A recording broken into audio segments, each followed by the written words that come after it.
जय हिंद दोस्तों, मेरे चैनल डिफेंस डिस्कशन में आप सभी का स्वागत है। आई होप आप सभी ठीक होंगे।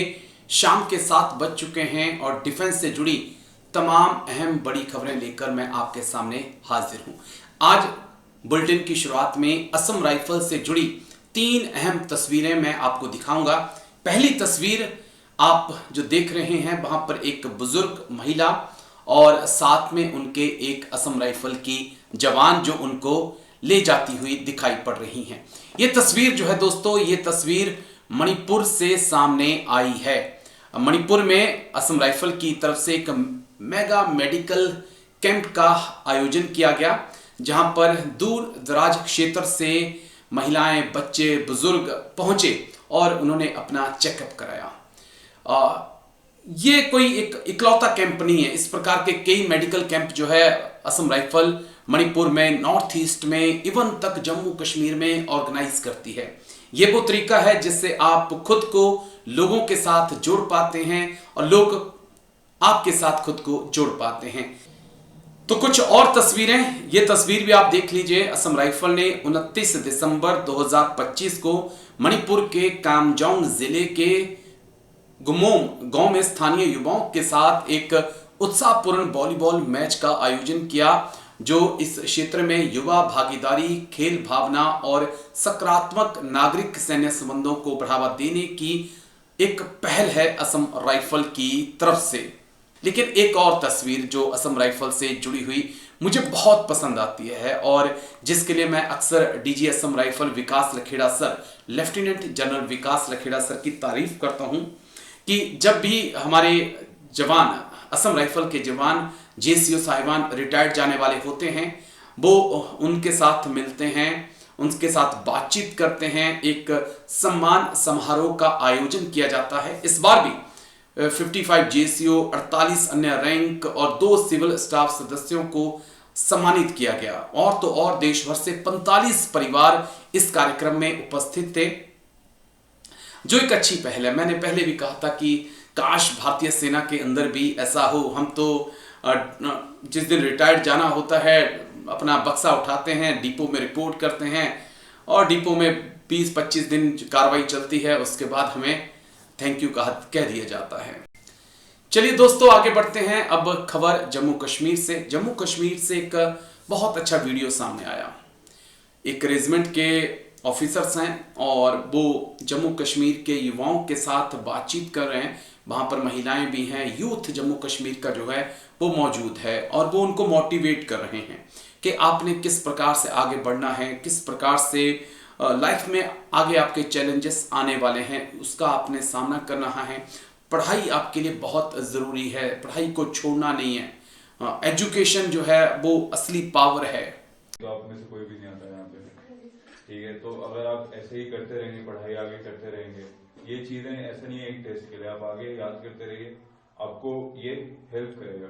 और सबसे बड़ी बात है कि अगर आप लोगों को पता ही है कि अगर एक घर में एक महिला स्ट्रांग है, आप में से एक कोई भी एम्प्लॉयड है, ठीक है, तो क्या है, आपका पूरा परिवार स्ट्रांग होता है। और आप पूरे मोहल्ले के लिए, आप एक परिवार के लिए नहीं है, ठीक है। जिस तरीके से यहाँ और एक अच्छी जॉब अगर आप सिक्योर कर पाएंगे तो आप पूरे मोहल्ले के लिए इंस्पिरेशन है, ठीक है। मेरी भी सिस्टर है, वो भी काम करते हैं, ठीक है। तो पूरे गांव में ऐसे नाम होता है।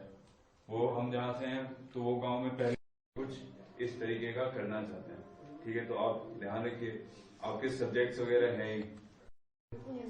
इंग्लिश के लिए आप लोग बहुत एक छोटी सी ड्रिल जो मेरे को सिखाई थी मेरे फादर ने, ठीक है, जिसकी वजह से धीरे धीरे 2 ears, 1 head, 4 legs, 1 tail, ऐसे लिखते हैं हम लोग 10 लाइनें, ठीक है। तो अगर आप ऐसे लिखना शुरू करेंगे तो आपको क्या होगा, उसके बीच बीच में गलतियां समझ में आने लगेंगी, खुद की गलतियां। सबसे बेसिक हो जाती है हमारी स्पेलिंग मिस्टेक्स, ठीक है। उसके बाद आपको जो और कैसे रिफाइन होगी, इसके लिए आपको पढ़नी पड़ेगी न्यूज़पेपर या बुक्स, बिल्कुल बेसिक बुक्स होती हैं, जो स्टोरी बुक्स होती है हमारी 4th-5th क्लास की। आप बार बार उसे पढ़ते रहिए। आप जितना न्यूज़पेपर उसे बार बार पढ़ेंगे तो क्या होगा, आपको एक समय के बाद में समझ में आने लग जाएगा कि हिंदी से इंग्लिश क्या होता है। हमारी दिक्कत क्या आती है कि हम सोचते हैं हिंदी में बोलते कैसे होगा, जब आप पढ़ेंगे भी इंग्लिश में लगातार।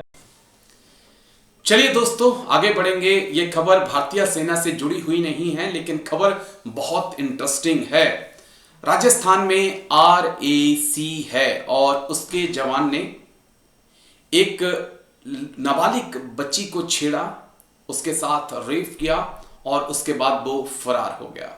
और फरार होने के बाद जो है पुलिस से बचने के लिए वो कभी महिला बन जाता है, कभी मुस्लिम बन जाता है, कभी सिख बन जाता है, लेकिन आखिरकार हमारी पुलिस उस तक पहुंचती है और उसे हिरासत में ले लिया जाता है। इन तस्वीरों को देखकर चौंकिए मत। बुर्का, लेकिन बुर्के के अंदर कोई महिला नहीं, एक शातिर अपराधी है। दरअसल ये पूरा मामला राजस्थान से सामने आया, जहां पर धौलपुर में नाबालिग लड़की के साथ छेड़छाड़ और दुष्कर्म के मामले में पुलिस ने RAC के बर्खास्त जवान को गिरफ्तार कर लिया। आरोपी RAC जवान की यूपी के वृंदावन से गिरफ्तारी की गई। वह पुलिस से बचने के लिए अलग अलग तरीके जो हैं वो अपनाता था। उसे देखकर पुलिस भी हैरान रह गई। बर्खास्त RAC जवान बुर्का पहन और होंठों में लिपस्टिक लगाकर महिला के भेष में छिपा बैठा था। SP विकास सांगवान ने बताया है कि बर्खास्त RAC के जवान राम भरोसी उर्फ राजेंद्र सिसोदिया ने 15 दिसंबर 2025 को 16 साल की नाबालिग लड़की और उसके भाई को जेल पुलिस में नौकरी का झांसा देकर अपने घर बुलाया। RAC जवान ने नाबालिग के भाई को बाजार भेज दिया और नाबालिग के साथ दुष्कर्म की घटना को अंजाम दिया। लड़की के चीखने चिल्लाने पर कॉलोनी के लोग मौके पर पहुंच गए। उस समय पर कॉलोनी के लोगों में ने काफी प्रदर्शन किया था, लेकिन आरोपी मौके से फरार हो गया था। मुकदमा दर्ज होने के बाद पुलिस ने इस मामले में जांच शुरू की। पुलिस से बचने के लिए आरोपी भेष बदलकर इधर से उधर रहने लगा। आरोपी की लोकेशन कभी आगरा, कभी लखनऊ, कभी मध्य प्रदेश तो कभी ग्वालियर जैसे स्थानों पर मिलने लगी। लेकिन शातिर किस्म का आरोपी हर बार पुलिस को चकमा दे जाता था और अब उसको जो है गिरफ्तार किया गया है। वह कभी ट्रैक सूट तो कभी जैकेट पहनकर VIP ऑफिसर बन जाता था। अधिकतर आरोपी पुलिस का ऑफिसर बोलकर खुद को प्रदर्शित करता था। चूंकि इस घटना ने काफी तूल पकड़ा था, इस घटना के बाद आरोपी फरार हो गया था, लेकिन इस घटना के बाद कुशवाहा समाज में आक्रोश भड़क गया था। काफी तलाश के बाद आखिरकार आरोपी को वृंदावन से गिरफ्तार किया था, जहां पर वो एक मुस्लिम महिला बनकर होंठों पर लिपस्टिक लगाकर और बुर्का पहनकर रह रहा था। में भी जैसा मैंने बताया कि अपराधी जो है वो शातिर प्रकार का है और इसी तरह की पोक्सो की, अपहरण की, मारपीट की घटनाएं वो ऐसी कारित कर चुका है। जैसा कि आज भी हमने देखा कि वो एक जो स्वरूप बदलकर जो है अलग अलग जगह पर छिपता फिर रहा था। हम विशेष रूप से जो हमारी टीम के शिव गणेश ASI हैं और मनोज हेड कांस्टेबल हैं, मैं उनका नाम उल्लेखित करना चाहूँगा कि उनका विशेष योगदान प्रकरण के शुरुआत से रहा और बेहतर एक समन्वय के साथ additional SP headquarter, CO city और SHO कोतवाली DST टीम के साथ इन्होंने अच्छा जो एक कार्य प्रणाली जो अपनी प्रदर्शित करी और घटना को तुरंत इसका खुलासा किया। देखिए, इसको जैसा मैंने बताया कि ये विभिन्न स्थानों पर अलग अलग रूप के साथ, कहीं इसने जब टीम्स विभिन्न जगहों पर रेड कर रही थी तो हमें पता लगा कि इसने आज कहीं ट्रैक सूट खरीदा है, कहीं इसने जैकेट बदली है और बार बार ये अपना नाम, अपना पदनाम, कहीं इसने अपने आप को पुलिस इंस्पेक्टर बताया, कहीं इसने अपने आप को रिटायर्ड डिप्टी SP बताया। तो इस तरह से अपनी आइडेंटिटी को छुपाकर, अपने वेशभूषा को छुपाकर ये विभिन्न स्थानों को बदल रहा था। अभी जो लेटेस्ट इसको हमने पकड़ा वो वृंदावन में जो है ये किसी महिला का के वस्त्र पहनकर, जो है वेशभूषा पहनकर अपने आप को बेसिकली छुपाकर ये फिर रहा था। चलिए दोस्तों आगे बढ़ेंगे। लखनऊ से आपको एक तस्वीर, एक खबर में दिखाता हूं। भारतीय सेना के एक रिटायर्ड जवान, वो किसी काम से अपने रिश्तेदार के यहाँ जाते हैं। पीछे से ताला तोड़कर चोर घर में घुस जाते हैं। बात लखनऊ की है, उत्तर प्रदेश की राजधानी लखनऊ की बात मैं कर रहा हूं। ताला तोड़ते हैं, पूरी रात सामान को खंगालते हैं, सुबह 5:30 बजे निकलते हैं और एक गाड़ी लाते हैं, गाड़ी में सामान को भरते हैं और फरार हो जाते हैं। इतना वक्त, इतने हौसले, बुलडोजर वाली सरकार में चोरों के क्या कहेंगे आप? और ये कोई पहला मामला नहीं है, हमने गाजियाबाद में देखा, हमने मेरठ में देखा, मथुरा में देखा, सहारनपुर में भी खबरें आ रही हैं कि फौजी के घर चोरी हुई है, और अब उत्तर प्रदेश के राजधानी लखनऊ में। दोस्तों, एक्स सर्विसमैन वेटरन्स इस वक्त उत्तर प्रदेश में चोरों और बदमाशों के निशाने पर हैं।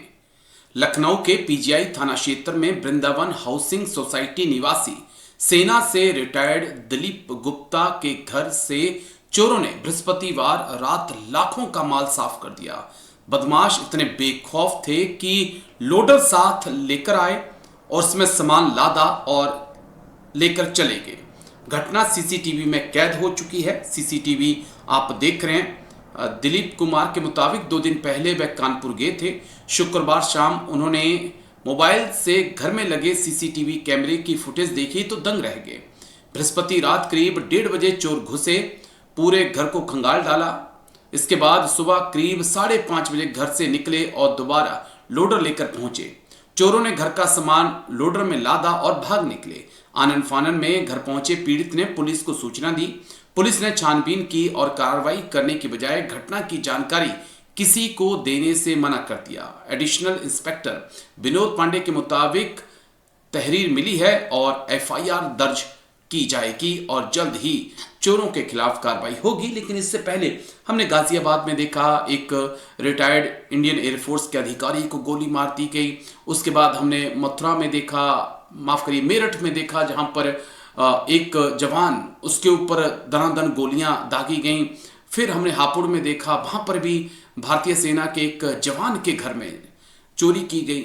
तो सवाल तो उठेंगे कि आखिरकार पुलिस प्रशासन सो क्यों रहा है और चोर इतने बेखौफ क्यों है उत्तर प्रदेश में।